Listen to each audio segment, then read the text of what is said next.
Bom dia, Carla. Bom dia, Mary. Manda um abração pro Wellington, meu grande amigo. Imagino que vocês estejam muito bem. Estão vendendo muita pizza aí? Bom dia, Carla, que bom. Bom dia, irmã Zilda. Que Deus nos abençoe. Que Deus nos dê uma manhã especial. Bom dia, irmã Simone. Que bom vocês estarem aqui. Que Deus nos abençoe. Estou vendo aqui Teodoro Mandi. Eu não sei exatamente o nome, mas bom dia também. Que Deus abençoe. Estou vendo a Ana. Estou vendo o Alan. Aliás, que devocional, hein, Alan, que você fez hoje pela manhã. Escreveu no seu perfil, Pastor Alan. Um texto fortíssimo de Miqueias. Bom dia, Eli. Que bom. Que Deus possa... Eu acho que é Elimara. Eu imagino que seja Elimara. Que bom que você está aqui. Estou vendo o irmão Joel também, irmão Charles. Que bom, Charles. Estou vendo a Juliana, professora Eliane. Que Deus nos abençoe nesta manhã e nos dê uma manhã muito especial. Bom dia, Edilma. Bem, eu já fixei aqui, minha tia também aqui acabou de entrar, Marise.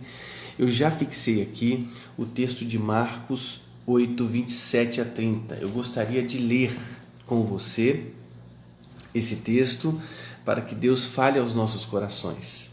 É Marcos capítulo 8, do 27 ao 30. Tudo bem, irmão Joel? Bom dia. Que bom você estar aqui com a gente. Estou vendo a Vânia, a Sônia, que bom. Diz assim a palavra de Deus em Marcos 8, 27 a 30. Eu leio para vocês. Então Jesus e os seus discípulos partiram para as aldeias de Cesareia de Filipe. E no caminho perguntou-lhes: quem dizem os homens que sou eu? E eles responderam: João Batista. Outros, Elias, mas outros, algum dos profetas. Então lhes perguntou: mas vós, quem dizeis que eu sou? Então vejam, essas duas perguntas são fundamentais nessa narrativa. Quem dizem os homens que sou eu? Mas vós, quem dizeis que eu sou? Respondendo, Pedro lhe disse: tu és o Cristo. Advertiu-os Jesus de que a ninguém dissessem tal coisa ao seu respeito. Vamos orar mais uma vez? Vamos pedir a Deus que Ele abençoe as nossas vidas, os nossos corações, nos dando vida através desse texto, nos dando uma nova alegria através dessa narrativa tão especial. Senhor, muito obrigado por mais uma manhã diante da Tua Palavra. Que o Senhor acenda, ó Deus, nos nossos corações o desejo de buscar ainda mais a Tua presença. Deus, que o Senhor revele cada vez mais aos nossos corações quem o Senhor é. Porque nós, ó Deus, estamos seguindo o projeto que o Senhor estabeleceu, o reino de Deus. Nós estamos querendo, ó Deus, cada vez mais viver na inteireza daquilo que o Senhor pensa, daquilo que o Senhor é, daquilo que o Senhor propõe. Deus, abra os nossos corações para acolher o Teu reino, para acolher o Teu sonho, para acolher a Tua vontade. No nome de Jesus. Amém e amém. Que bom. Bom dia a todos que chegaram depois aí. Que Deus abençoe profundamente vocês. Estou vendo aqui irmão Laíre, pastor Léo Duarte. Que bom. Que Deus abençoe muito, muito, muito vocês. Então veja. Aqui nesse texto, Jesus leva os seus discípulos a uma nova área. Veja que o caminho de Jesus é um caminho singular. E agora ele leva os seus discípulos a Cesareia de Filipe, que é uma cidade, aliás, é a cidade mais setentrional que Jesus visitou. 40 quilômetros ao norte de Betsaida, que foi a última cidade que nós estudamos, o cego de Betsaida. Então, a parte mais setentrional que Jesus visitou foi Cesareia de Filipe, a 40 quilômetros ao norte de Betsaida. E no caminho para essa região, para as aldeias de Cesareia de Filipe, separados de toda a oposição e separados da multidão, Jesus lança aos discípulos uma pergunta muito pertinente. Aliás, uma pergunta inquietante. Quem dizem os homens que sou eu? O que eles estão dizendo sobre mim? É a pergunta que Jesus faz aos discípulos. Aliás, é a oportunidade que Jesus dá aos discípulos para que eles reflitam a partir das percepções dos de fora, da multidão. Quais são as respostas que se desenvolvem a partir dessa pergunta no meio da multidão? Quais são as cristologias, quais são as teologias sobre mim que eles desenvolvem no meio da multidão? O que eles dizem que eu sou? E os discípulos prontamente responderam: João Batista. Aliás, uma confissão do próprio Herodes, que executou, que assassinou brutalmente o precursor do ministério de Jesus, João Batista, o grande homem de Deus. Aliás, sobre ele Jesus disse: não há entre os homens nascidos de mulher alguém que se assemelhe a ele. Então veja, o próprio Herodes disse João Batista, e eles diziam João Batista. O que eles dizem que eu sou? João Batista. Outros, Elias. Lá em Mateus, no Evangelho de Mateus, nesta mesma narrativa, outros disseram Jeremias.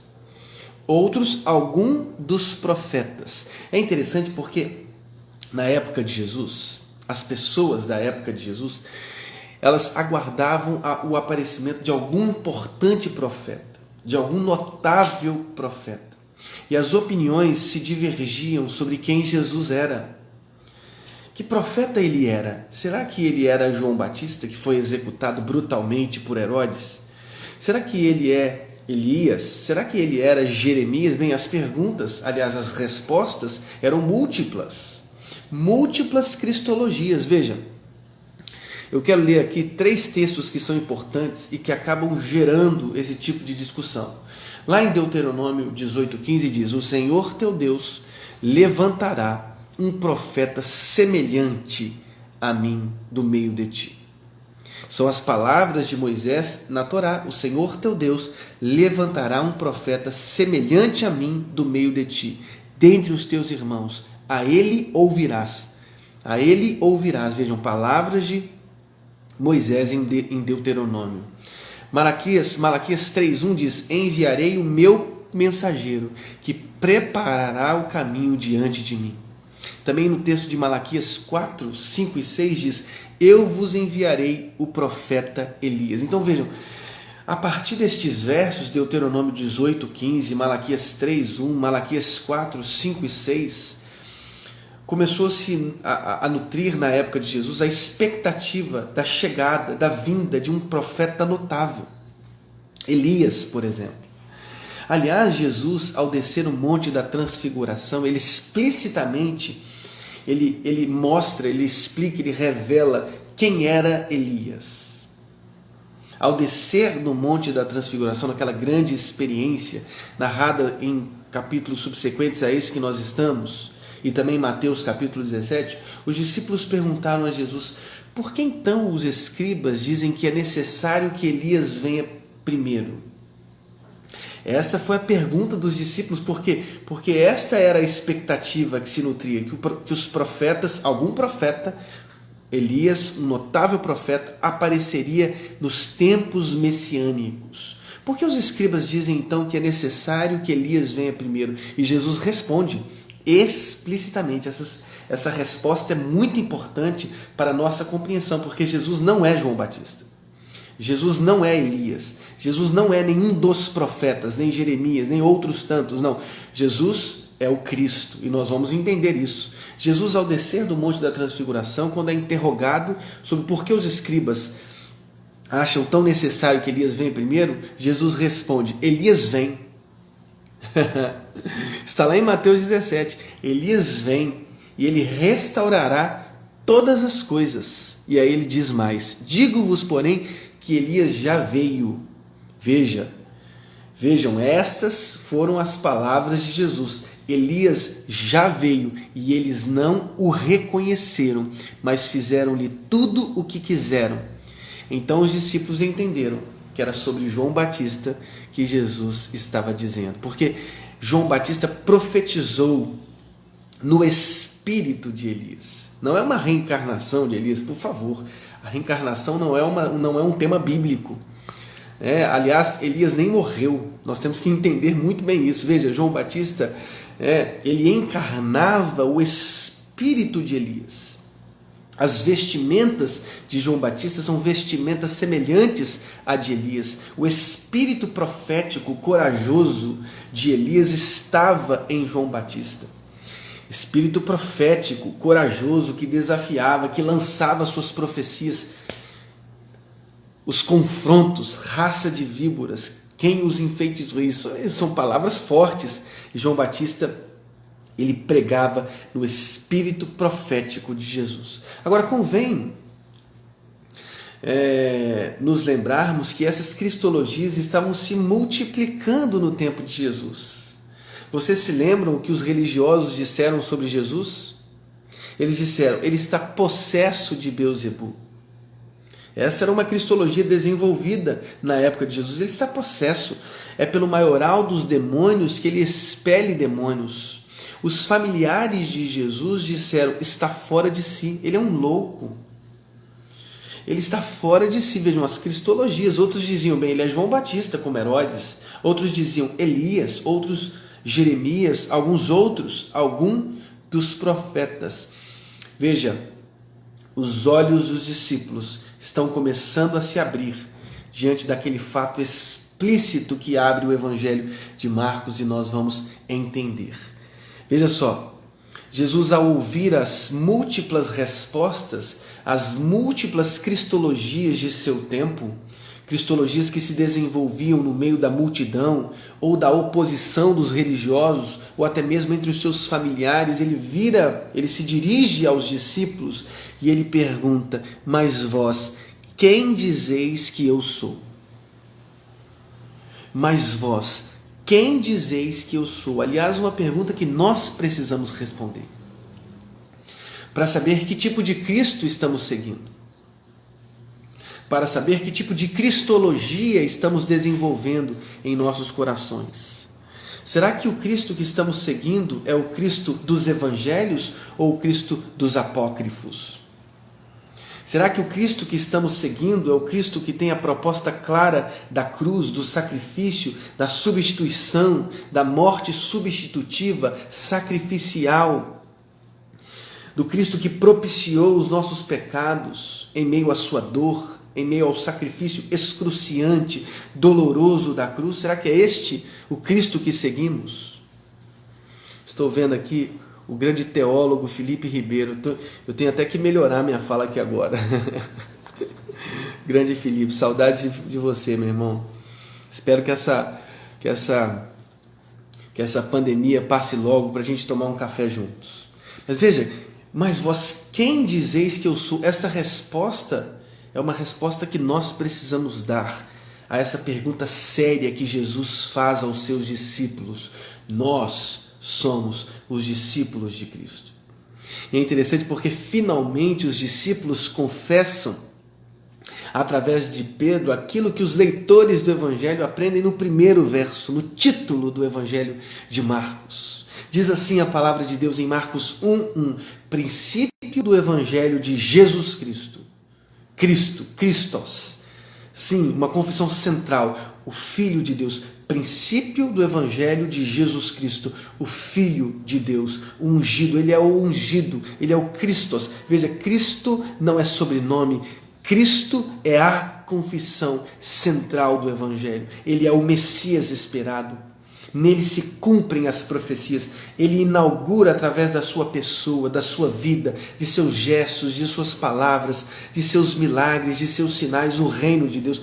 O reino penetrou na história. O reino está desfazendo as potências do mal através da expulsão de demônios. Sim, Deus está desfazendo através de Cristo todo o mal. Ele está recriando toda a sua criação marcada pelo pecado, pela dor, pelo sofrimento, pela miserabilidade humana. Deus em Cristo está refazendo todas as coisas. Veja, a cristologia dos discípulos está sendo aperfeiçoada. A multidão diz, ele é Elias, outros João Batista, outros Jeremias.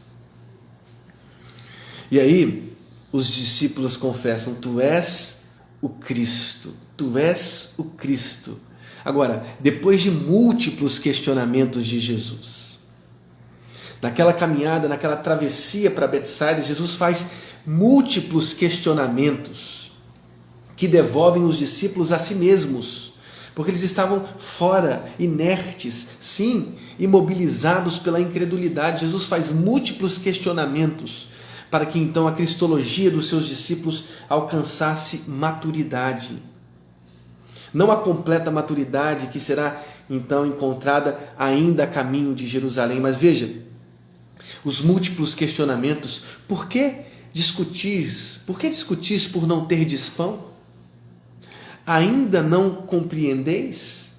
Não entendeis? O vosso coração está endurecido? Tende olhos e não vedes? Tendes ouvidos e não ouvis? Não vos lembrais? Quando parti os 5 pães para os 5.000, quantos cestos cheios de pedaços recolhestes? E quando parti 7 pães para os 4.000, quantos cestos cheios de pedaços recolhestes? Não entendeis ainda?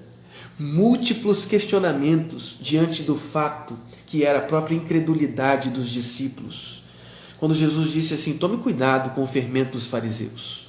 Tome cuidado, guardai-vos do fermento dos fariseus e do fermento de Herodes. Eles discutiam sobre ter pão, sobre ter pães ou fermento, sobre coisas físicas. Jesus então lança essas múltiplas questões, esses múltiplos questionamentos que abrem a cristologia dos próprios discípulos, dando aos discípulos a confissão central do Evangelho através dos lábios de Pedro: tu és o Cristo. Tu és o Cristo. Esta é a confissão que Pedro faz no verso 29. Eu leio para vocês mais uma vez. Então lhes perguntou: mas vós, quem dizeis que eu sou? Respondendo, Pedro lhe disse: tu és o Cristo. Mas Jesus logo o adverte, aliás, os adverte, dizendo que a ninguém dissesse tal coisa ao seu respeito. Por que Jesus preservava tanto esse silêncio? Porque essa cristologia dos discípulos não estava totalmente amadurecida. Cristo é um título ambíguo. Dizer tu és o Cristo não é definitivo. Nós precisamos entender o que significa dizer tu és o Cristo. As cristologias precisam se desenvolver à luz de uma caminhada mais forte, mais inteira e que expressa com mais verdade que tipo de Cristo Jesus era, que tipo de Messias Jesus era. Porque Cristos, esse título ambíguo, tinha muitas interpretações no tempo de Jesus. Aliás, muitas interpretações em nosso tempo. Muitas pessoas dizem: Jesus é o Cristo, e participam das mesas da corrupção na nossa política. Ele é Cristo. Ele é Cristo e continuam vivendo vidas antinomistas que desfiguram a lei, que desfiguram os valores do reino de Deus em nome de um certo evangelho da graça. Muitas pessoas dizem várias coisas sobre Jesus. A questão é se o que dizemos sobre Cristo realmente é o que Cristo é. Realmente é quem Cristo é.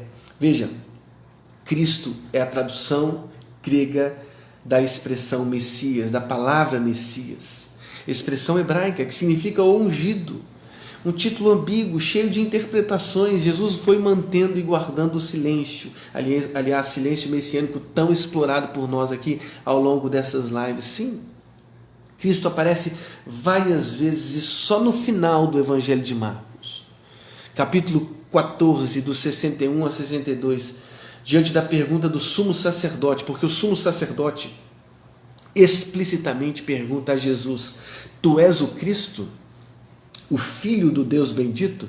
Jesus respondeu: eu sou. Capítulo 14, no verso 62.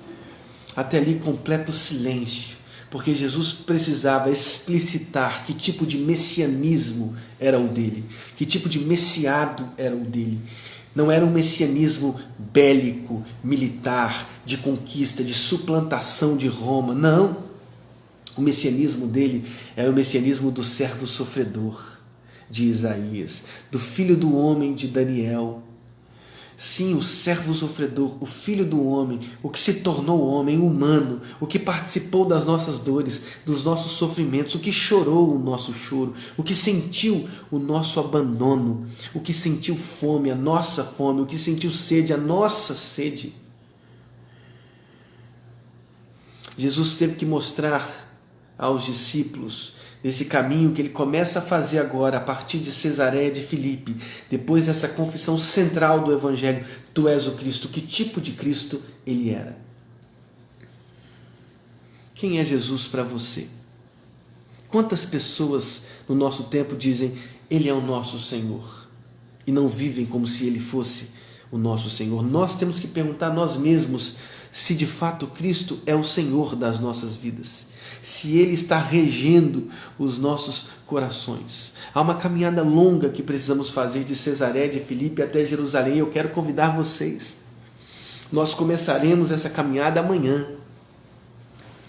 Uma caminhada difícil, porque não é fácil ouvir do próprio Jesus: eu irei sofrer em Jerusalém, eles cuspirão em mim, eles me humilharão, eu atravessarei a cruz, a dor do Calvário, o abandono do Gólgota. Eu sofrerei esse abandono. Eu serei humilhado pelos líderes religiosos. Não é difícil atravessar essa caminhada. A caminhada de Cesareia de Filipe até Jerusalém é a caminhada que revela quem Cristo é. Porque os discípulos criaram expectativas sobre esse Cristo. Nessa caminhada para Jerusalém, alguns chegaram a dizer: bem, eu quero me assentar à direita e o meu irmão à esquerda. Eles buscavam status, poder, notabilidade. Sim, Jesus ensinou que ele estava indo em direção à cruz. Jesus ensinou que ele estava indo em direção ao sofrimento vicário, substitutivo. Será que nós estamos dispostos, sim, a deixar que os mortos enterrem os seus próprios mortos? Será que nós estamos dispostos a morar em não casas?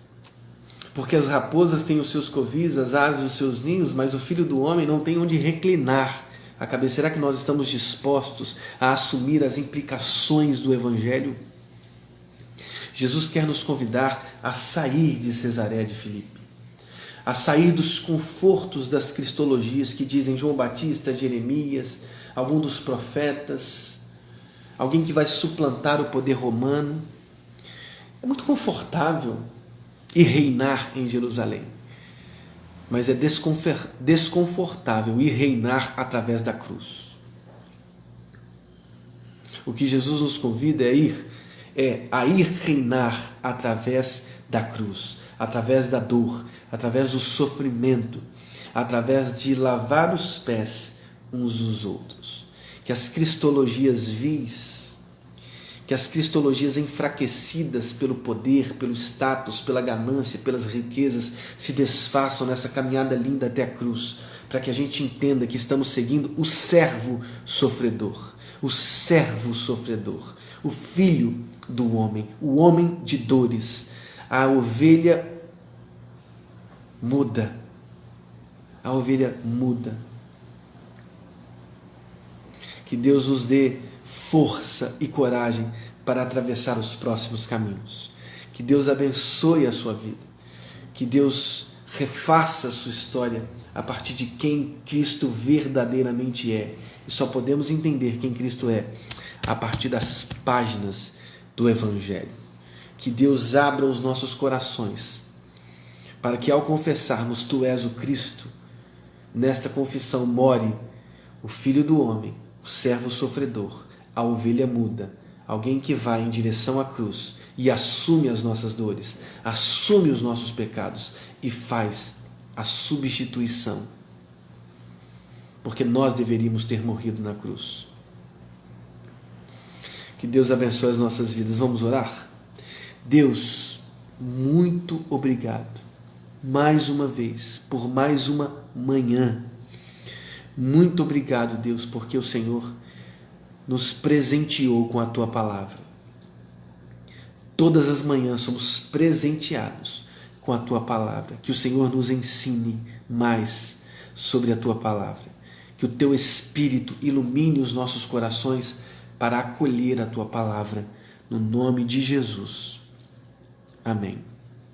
Que Deus abençoe a sua vida, que Deus te dê um dia muito especial. Estou vendo aqui meu primo Laurence, minha sogra Cristina, o Bruno que acabou de entrar, que está fazendo um trabalho tão lindo lá em Portugal.